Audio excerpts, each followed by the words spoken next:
contained by heaven or earth, cannot be contained as a king of a petty small group of people.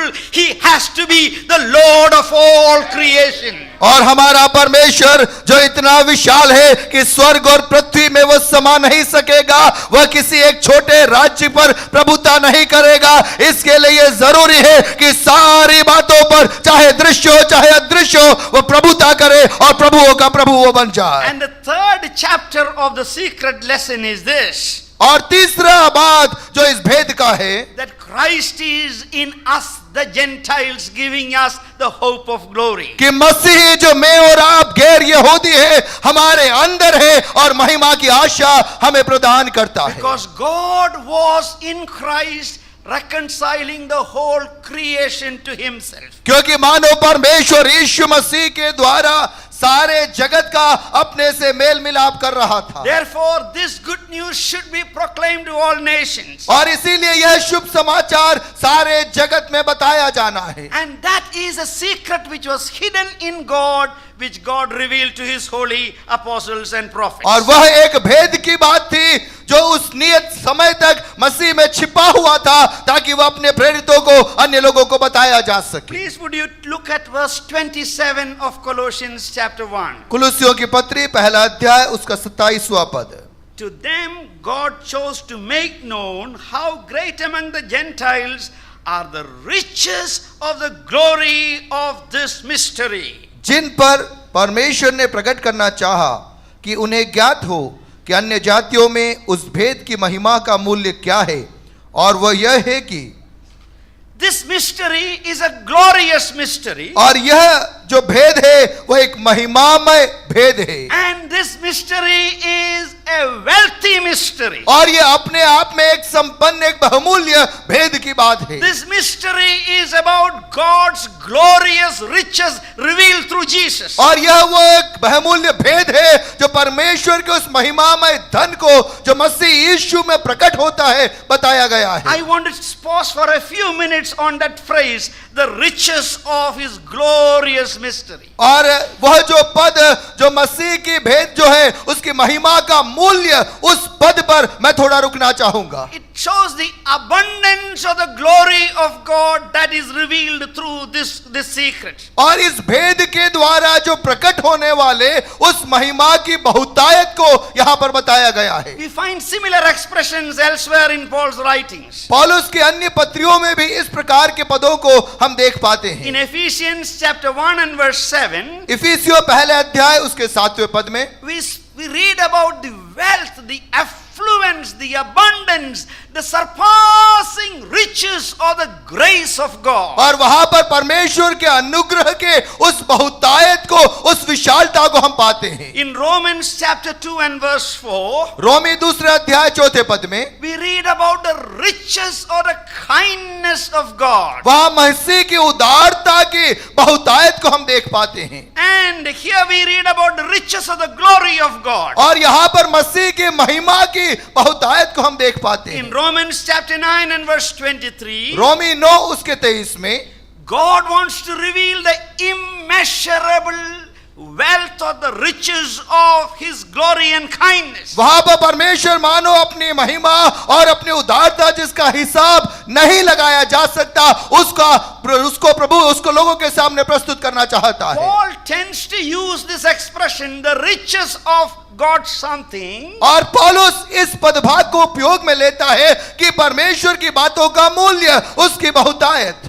when he comes finds it difficult to explain the character of God in human words. और जब वह मानसिक शब्दों को सीमित पाता है प्रभु की विशालता को बताने के लिए, इस प्रकार के पदों का वह इस्तेमाल करता है। What is the kindness of God? मसीह की उदारता क्या What है? is the mercy of God? मसीह की दया क्या है? What is the long suffering of God? और परमेश्वर का वो धीरज क्या है? What is the grace of God? परमेश्वर का अनुग्रह क्या है? That is the DNA of the only living God. और वह एकमात्र जीवित परमेश्वर का DNA है He is a God of grace, long suffering and compassion and और mercy. वह उदारता का, धीरज का और करुणा का परमेश्वर है। When God rescued his people from Egypt, जब परमेश्वर ने अपने लोगों को मिस्र से छुड़ाया and the leader of God's people, Moses, wanted to see God. और उन लोगों का अगुआ मूसा परमेश्वर को देखना चाहता था, God said, if you see me, you will perish. परमेश्वर ने कहा यदि तू मुझे देखेगा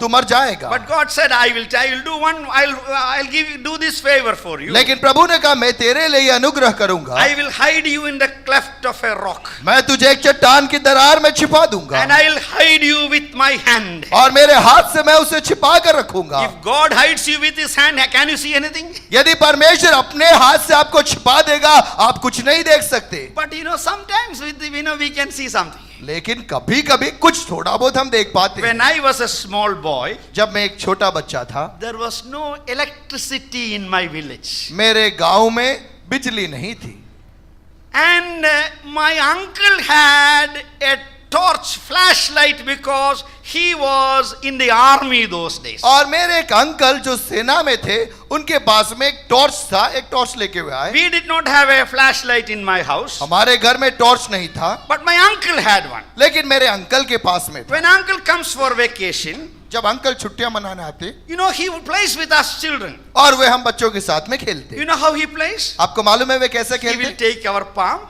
वो हमारे हाथ को लेते and put the light behind the palm, और वो जो टॉर्च हमारे हाथ में छिपा देते, हथेली में and he छिपा will देते flash it. और उसको वे चालू And करते then we see nice red color coming out. और हाथ में से बिल्कुल एक लालिमा, एक लाल रंग की रोशनी निकलते हुए हम As देखते a child, that was my excitement. और एक छोटे बच्चे के कारण वही रोशनी मुझे आनंद से भर My देती थी। grandmother has pinched my ears because I was wasting battery. मेरी दादी मेरा कान पकड़ के घुमाती थी क्योंकि कहते थे कि तू टॉर्च को फालतू में जला रहा है। Imagine the great God अब आप उस महान परमेश्वर की कल्पना कीजिए, hiding Moses in the cleft of a rock, मूसा को उस चट्टान की दरार में छिपाकर closing him with his mighty hand, और उसके सामर्थ्य हाथ से उसे छिपाकर and then he passes by. और उसके बाद वो वहां से गुजरता है And God says, you will see the back of my glory, और परमेश्वर ने कहा तू मेरे शरीर के पिछले भाग की महिमा को देखेगा and I will pronounce my name as I pass by. और जब मैं वहां से गुजरूंगा मैं मेरा नाम तुझे बताऊंगा। How did God reveal his name? परमेश्वर यहोवा ने कैसे अपना नाम बताया? As a gracious God, एक उदार परमेश्वर as के a साथ, forgiving God, क्षमा करने वाले यहोवा के as a साथ, patient God, धीरज धरने वाले परमेश्वर as के a साथ, merciful and kind एक God, दया दिखाने वाले करुणामय परमेश्वर के तौर पे, as a father who is packed with the abundance of the wealth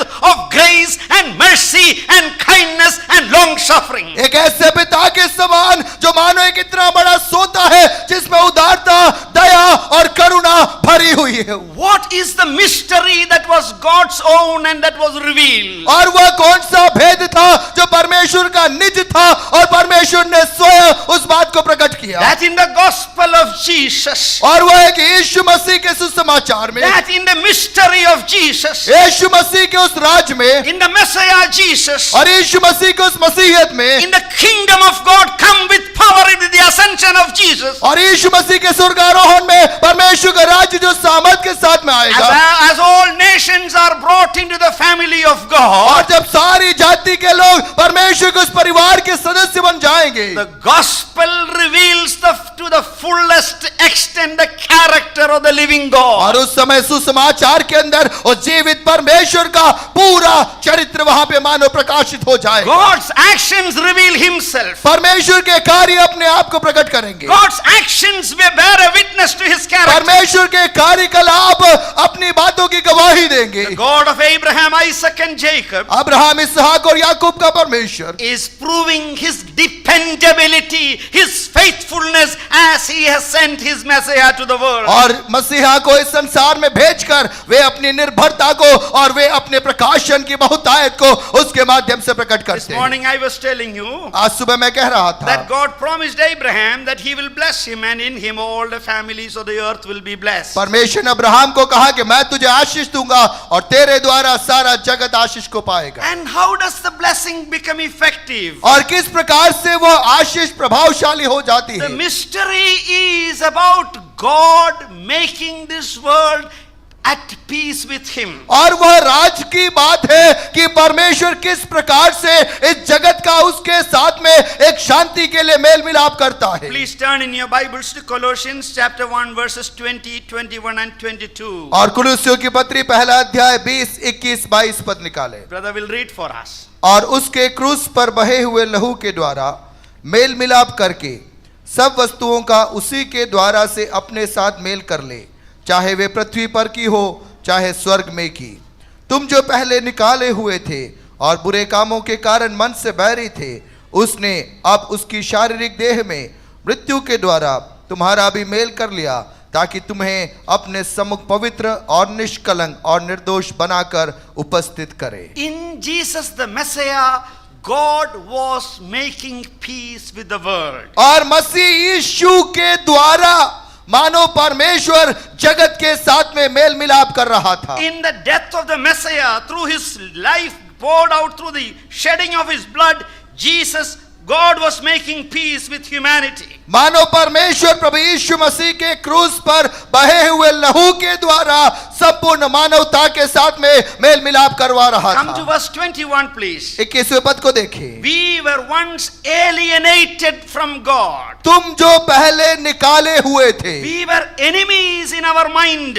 और बुरे कामों के कारण मन से बैरी थे, Our thoughts and our desires were hostile to God. और हमारे विचार और हमारे क्रियाकलाप परमेश्वर के विरोध में थे। Jesus said doing the will of the Father is like food for him. और यीशु मसीह ने कहा कि पिता की इच्छा को पूरा करना मेरा भोजन है। But humanity's food is rebelling against God. लेकिन मानवता का भोजन परमेश्वर के खिलाफ बलवा करना होता Their है, thoughts are rebellious क्योंकि thoughts. उनके विचारधारा प्रभु का बलवा करते Their हैं desires are rebellious और desires. उनके मन की अभिलाषाएं बलवे की प्रवृत्ति है Their dreams are rebellious और dreams. उनके स्वप्न भी मानो बलवे के स्वप्न है। Their networking and associations and research is about revolting against the kingdom of God. और वे आपस में बातचीत करते हैं, योजनाएं बनाते हैं किस प्रकार से परमेश्वर के राज्य के खिलाफ कार्य को करे और बलवा करे। With their thoughts and passions alienated and rebellious to God, their deeds were full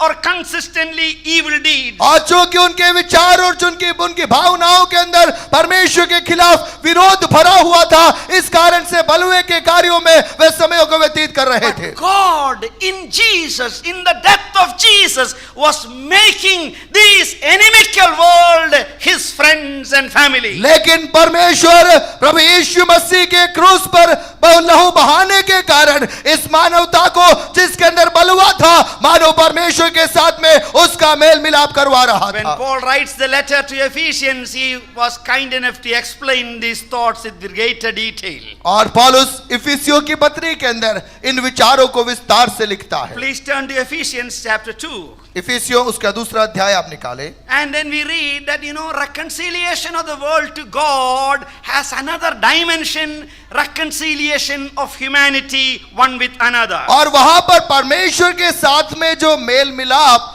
उसका एक दूसरा पहलू है कि मनुष्य का आपस में मेल मिलाप, उसको मानो पौलुस वहां पर विस्तार से लिखता In है। chapter 2 verses 11 and 12, दूसरा अध्याय इफिसियों की पत्री उसका 11 और 12, we read about humanity at war with one another. वहां पर हम पाते हैं कि मानो संपूर्ण मनुष्य जाति आपस में युद्ध में लगी हुई है। There is a big ethnic conflict that is stated here. और वहां पर मानो आपस में एक बहुत बड़ा मनमुटाव, एक विवाद बताया गया है। All ethnic conflicts can be taken back to sibling rivalry that is recorded in the early chapters of the Bible.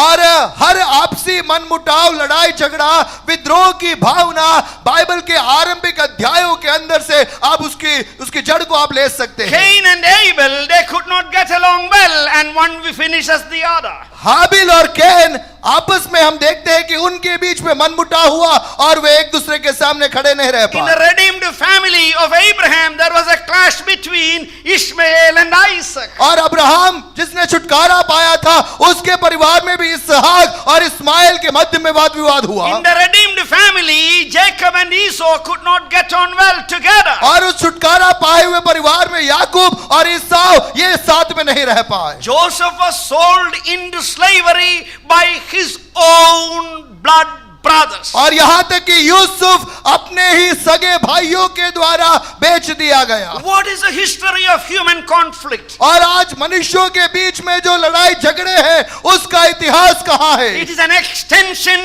of the domestic sibling rivalry that we read in the early chapters of Genesis. और उत्पत्ति के आरंभिक अध्यायों में एक परिवार के अंदर भाइयों के बीच में जो लड़ाई होती है मानो वही उत्पत्ति है आज विश्वव्यापी जो लड़ाइयां हो रही है उसकी। Humanity is alienated from God, मानो पूरी मनुष्य जाति परमेश्वर से दूर कर दी गई हो and they are fighting with one another. और वे आपस में एक दूसरे से लड़ाई कर रहे हैं। You know, in the book of Genesis chapter 2, when God gives Eve to Adam, the fellow becomes a poet.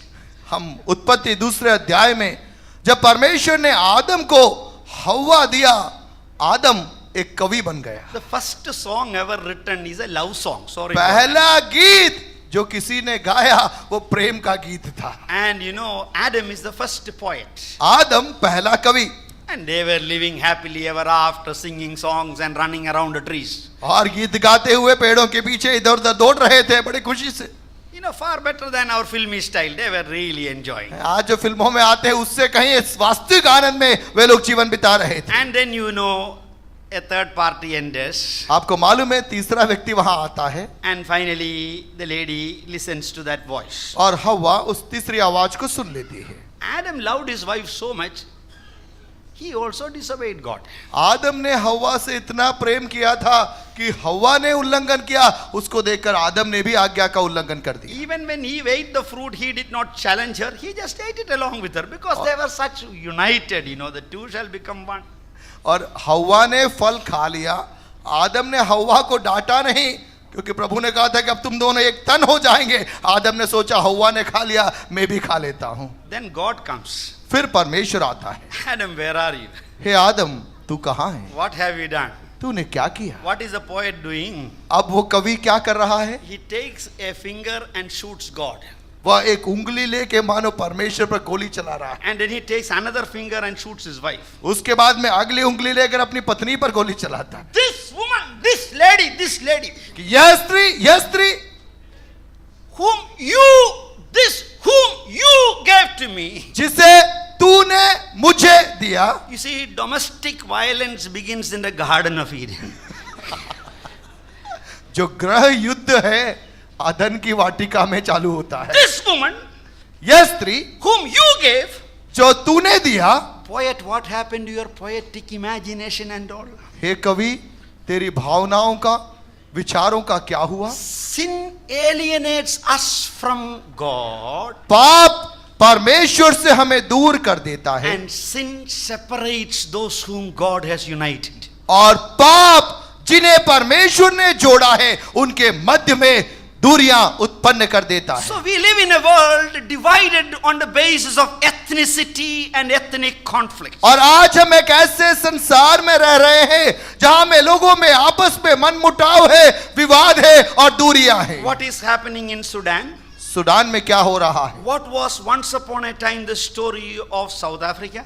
दक्षिणी अफ्रीका की कहानी एक जमाने में क्या थी? What happened in Yugoslavia? Yugoslavia में क्या हुआ? What happened between the Jews and the Germans? और यहूदियों में और जर्मनी के लोगों के मध्य में क्या हुआ? What happened in the tiny island state of Sri Lanka? और श्रीलंका में क्या हुआ? Why am I